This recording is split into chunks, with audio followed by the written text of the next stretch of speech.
June 6, 1944. 156,000 men assault 80 kilometers of Nazi-held France.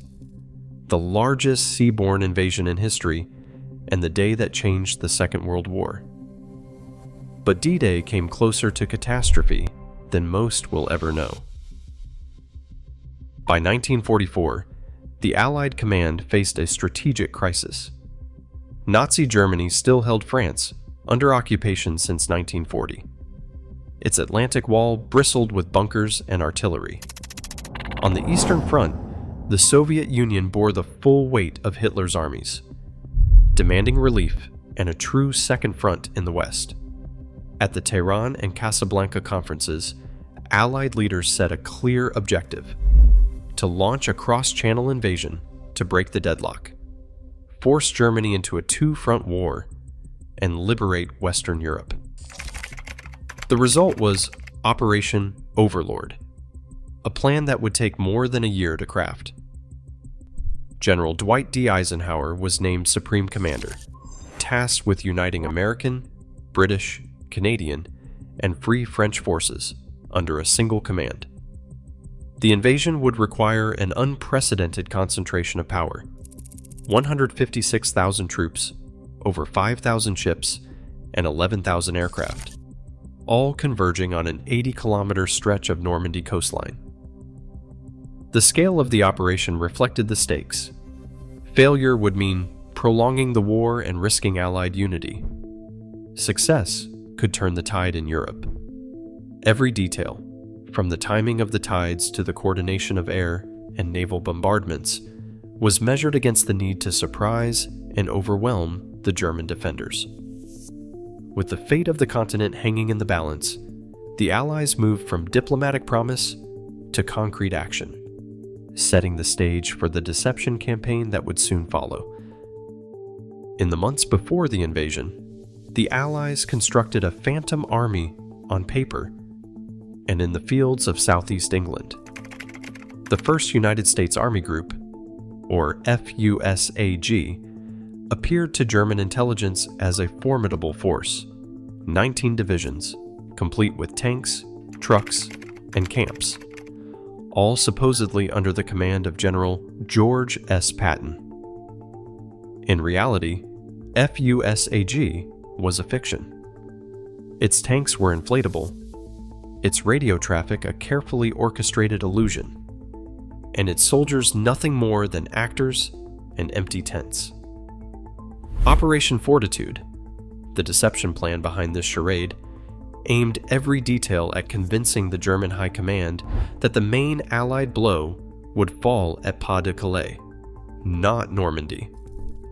Double agents, most famously Juan Pujol, codenamed Garbo, fed Berlin a steady stream of false reports describing troop buildups and supply dumps that did not exist. British intelligence coordinated thousands of fake signals and planted misleading stories in neutral newspapers. By early June, German commanders had concentrated their strongest reserves far from Normandy, holding back 19 divisions that would not reach the true battle in time. The beaches of Normandy would face only a fraction of the enemy's strength when the real assault began. In the hours before dawn, the invasion began not from the sea, but from the sky. More than 13,000 paratroopers of the 82nd and 101st Airborne Divisions boarded C-47 transports and vanished into the darkness above Normandy. Their mission was to seize bridges, crossroads, and causeways before the main assault. Planes scattered men across hedgerows and flooded fields, often miles from their intended drop zones. Yet, through confusion and isolation, small groups moved to their objectives. Bridges at Sainte-Mère-Église, the Mer de Ré, and the Caen Canal fell into Allied hands before first light. These gains disrupted German communications and blocked reinforcements from reaching the beaches. As the paratroopers fought to secure their positions, the first wave of landing craft approached the shore. At 6:30, the full scale of Operation Overlord unfolded. Simultaneous landings across 5 beaches stretched 80 kilometers from Utah to Sword. The airborne assault set the stage for the largest amphibious attack in history, opening the way for the struggle on the sand to begin. At Omaha Beach, the Allied assault teetered on the edge of catastrophe. As dawn broke, landing craft drifted far from their intended targets, forced by strong currents and blinding smoke to release troops hundreds of yards offshore. Weighted down by packs, men waded through cold surf under relentless machine gun fire from the German 352nd Infantry Division, entrenched on the bluffs above. Bodies fell in the water and on the sand. The surf stained red as units dissolved in the chaos. Obstacle belts of steel and mined hedgehogs blocked the way, while artillery and mortars raked the exposed shoreline. Communications faltered. For a moment, the attack seemed doomed. Some commanders considered halting the landings altogether. Yet, in the confusion, scattered groups of soldiers, often led by sergeants and junior officers, found narrow gaps in the wire and shingle. Crawling forward, they scaled the bluffs, flanking bunkers and silencing gun positions. Against the odds, these small bands broke the German line, turning near disaster into a foothold. By midday, the exits off Omaha were open. The invasion, nearly broken on its bloodiest beach, had survived. While the struggle at Omaha hung in the balance, the flanks of the Allied front delivered a different story. At Utah Beach, American forces encountered less resistance than expected. The 4th Infantry Division pressed inland with determination, suffering 197 casualties, a fraction of the losses elsewhere.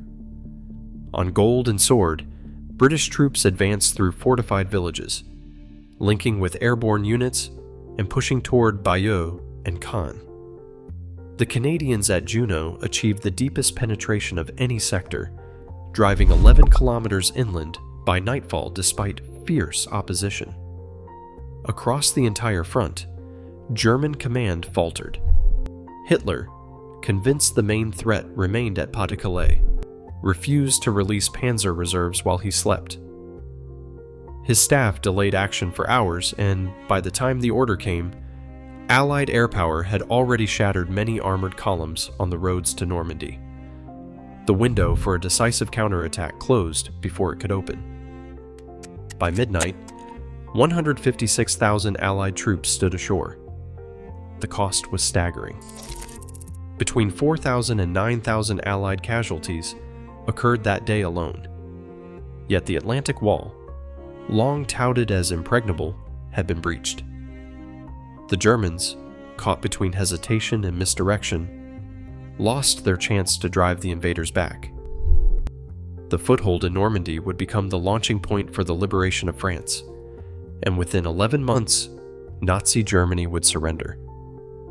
The events of June 6th proved that even the most formidable defenses can fall to resolve, coordination, and sacrifice. The cost of that day endures in every freedom secured since. In a world still shaped by tyranny and courage, its legacy demands vigilance and remembrance each time democracy is tested.